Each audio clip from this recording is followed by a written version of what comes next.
नमस्कार, मैं नियाज खान और आप देख रहे हैं NMF न्यूज। भारत के लिए आधार कार्ड और पैन कार्ड आज के लिए बहुत बड़ी चीज हो गई है, क्योंकि कहीं भी जाना हो, कोई सरकारी काम करना हो या विदेश जाना है तो आधार कार्ड और पैन कार्ड की जरूरत पड़ती है। और अगर आपके पास आधार कार्ड और पैन कार्ड नहीं है तो आपको काफी मुश्किलों का सामना करना पड़ता है। इसके साथ ही साथ भारत में एक तरह से आधार कार्ड लाइफलाइन बन गया है। लेकिन क्या आप जानते हैं कि अगर आपके परिवार का कोई सदस्य मर जाए तो उसके आधार कार्ड और पैन कार्ड का क्या करना है और इस पर सरकार का नियम क्या है? तो आज हम आपको बताएंगे कि अगर आपके घर पर किसी की मौत हो गई है तो उसके आधार कार्ड और पैन कार्ड का क्या करते हैं। ये तो आप जानते ही हैं कि आधार एक यूनिक आइडेंटिफिकेशन नंबर है, इसलिए मरने के बाद भी नंबर बना रहता है। आधार को गवर्न करने वाली संस्था unique identification authority of India यानी कि UIDAI अभी तक राज्यों में डेथ रजिस्ट्री से जुड़ी नहीं है, इसलिए डेथ को दर्शाने के लिए आधार ऑटोमेटिक रूप से अपडेट नहीं होता। आज की तारीख में मौत के पंजीकरण या मृत्यु प्रमाण पत्र प्राप्त करने के लिए भी आधार अनिवार्य नहीं है, इसलिए परिवार के सदस्यों के लिए यह सुनिश्चित करना पड़ता है कि इसका कोई दुरुपयोग ना हो।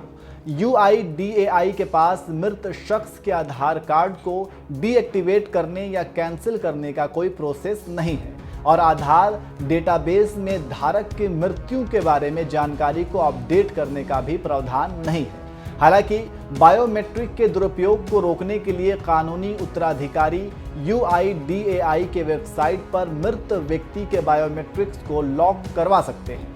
इसी तरह पैन कार्ड का प्रयोग बैंक अकाउंट, डीमैट अकाउंट, आयकर रिटर्न दाखिल करने जैसे कामों के लिए किया जाता है। ऐसे में पैन कार्ड धारक की मौत के बाद भी अगर इनकम टैक्स रिटर्न फाइल किया जाना है तो परिवार को इसकी आवश्यकता पड़ेगी। वहीं अगर मृतक का कोई इनकम टैक्स रिफंड ड्यू है तो ये राशि उसके बैंक अकाउंट में जमा होगी। ऐसे में बैंक अकाउंट को क्लोज करने और इनकम टैक्स से संबंधित काम होने के बाद आपका इनकम टैक्स डिपार्टमेंट को पैन कार्ड सरेंडर कर सकते हैं। पैन कार्ड सरेंडर करने के लिए कानूनी उत्तराधिकारी को असेसिंग ऑफिसर को एक आवेदन लिखना होगा।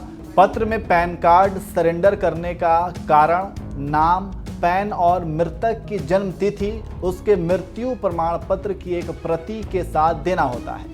यह आवेदन आपको किस AO के पास जमा करना है, इसकी जानकारी आयकर विभाग की ई-फाइलिंग वेबसाइट पर मिल जाएगी। यहाँ पर एक और जानकारी बताते चलें कि मृतक का पैन सरेंडर करना अनिवार्य नहीं है। यदि आपको लगता है कि बाद में इसकी ज़रूरत पड़ सकती है तो आप इसे अपने पास रख सकते हैं। तो आप समझ चुके होंगे कि किसी के मरने पर उसके आधार कार्ड और पैन कार्ड का क्या करना है और उससे जुड़े सरकारी नियम क्या हैं।